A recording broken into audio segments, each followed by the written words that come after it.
Greetings, friends around the world. This is Dr. Bob Thiel for the Bible News Prophecy Channel. I want to talk about human monkey embryos.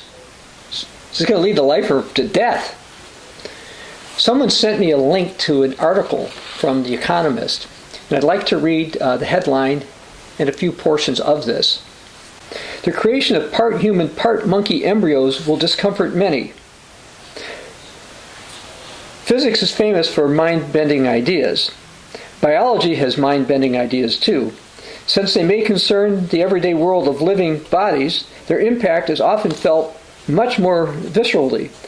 One example is chimeras, organisms which, a bit like the mythological beast, are formed from cells of two distinct species. Scientists have already produced goat, sheep, and mouse rats. Now a group of American, Chinese, and Spanish researchers has reported significant progress in the quest to create chimeras using human cells.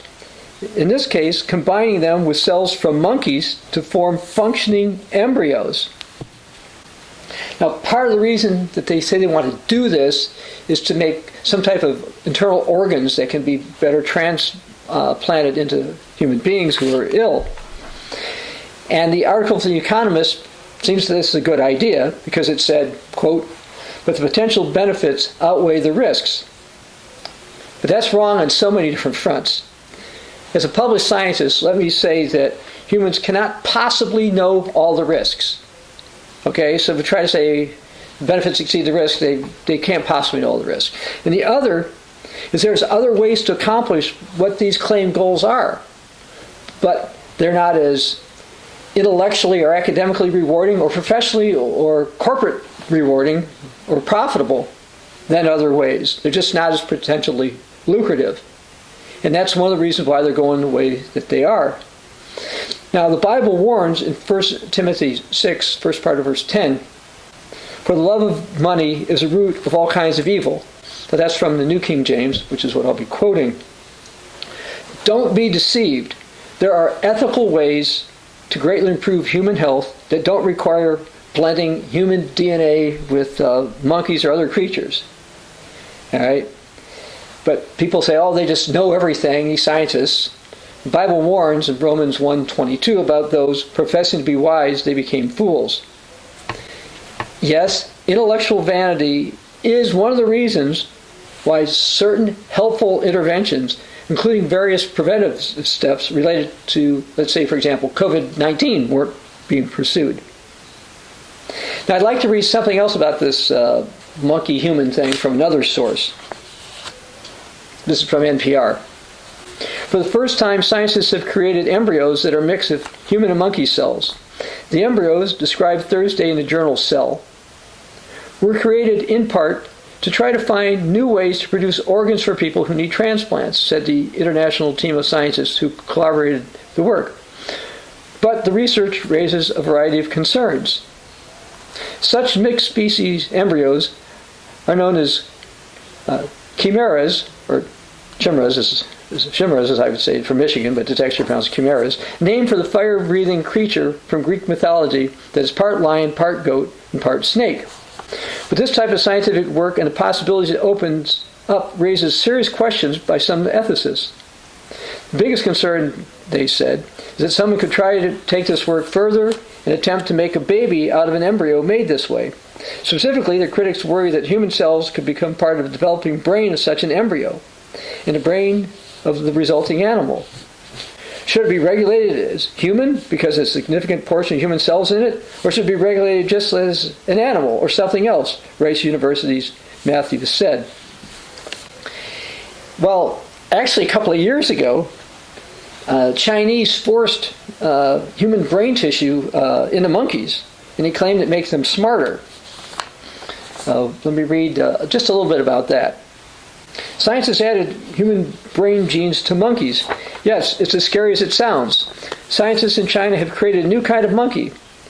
It's got a human brain gene, and that just might make its intelligence a little bit more like ours." Beijing's National Science Review journal, researchers took copies of the MCPH1 gene, which is believed to play an important role in our brain development, and introduced it into monkey embryos by means of a virus that carried the gene. Of the 11 transgenic macaque monkeys they generated, 6 died. The 5 survivors went through a series of tests, including MRI, brain, and memory tests. Turned out they didn't have bigger brains than the control group of macaques, but they did perform better on short-term memory tasks. Their brains also developed over a longer period of time, which is typical of human brains. If you're making primates smarter and more human-like, you're not doing them any favors. Not least if you're going to then keep them locked up in a lab. In the words of University of Colorado bioethicist Jacqueline Glover, to humanize them is to cause harm. Where would they live and what would they do? Do not create a being that can't have a meaningful life in any context. This is a wrong thing to do, but it's happening anyway.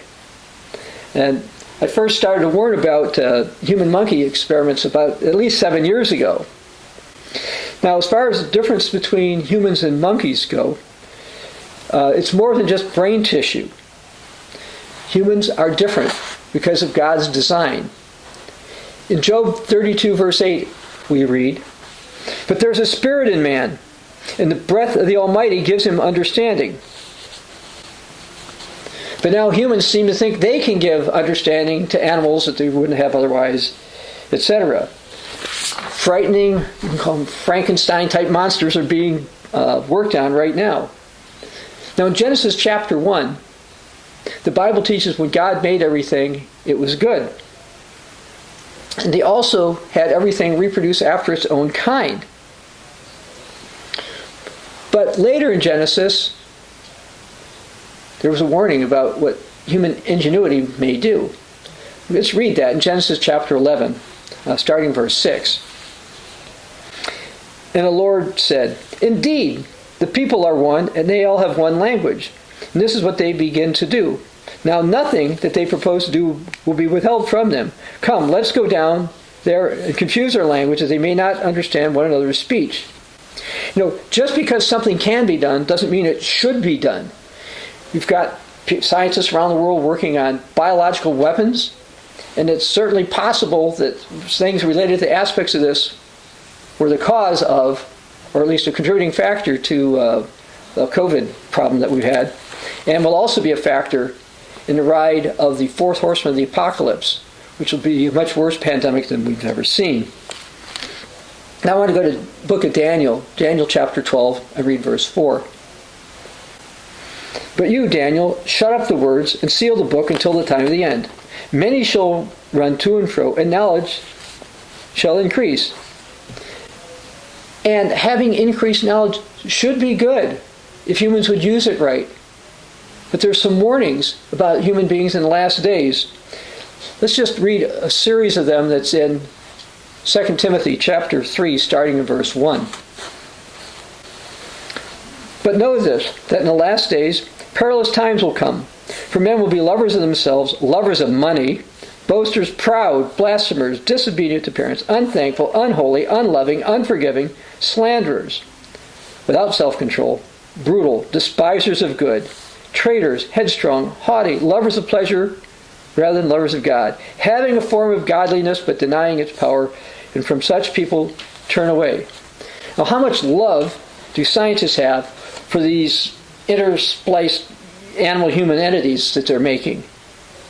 These are brutal experiments, and they destroy most of what they're creating anyway. They're going in the wrong direction. And that type of thing we need to turn away from. Now in Proverbs 14, verse 12, the Bible warns, "There's a way that seems right to a man, but its end is the way of death." Blending human and monkey genes, DNA, is not right. Oh yeah, they'll try to tell you that, we can do better organs and all this, but there are other ways that could be handled. And as far as leading toward death, these type of experiments, as I've alluded to before, may well lead to the coming pandemics associated with the ride of the pale horse, the 4th horseman, the apocalypse, that you can read about in Revelation chapter 6, verses 7 and 8. This is something that should not be encouraged. They should not be putting human genes into monkeys or anything like that. It's an abomination. This is Dr. Bob Thiel for the Bible News Prophecy Channel.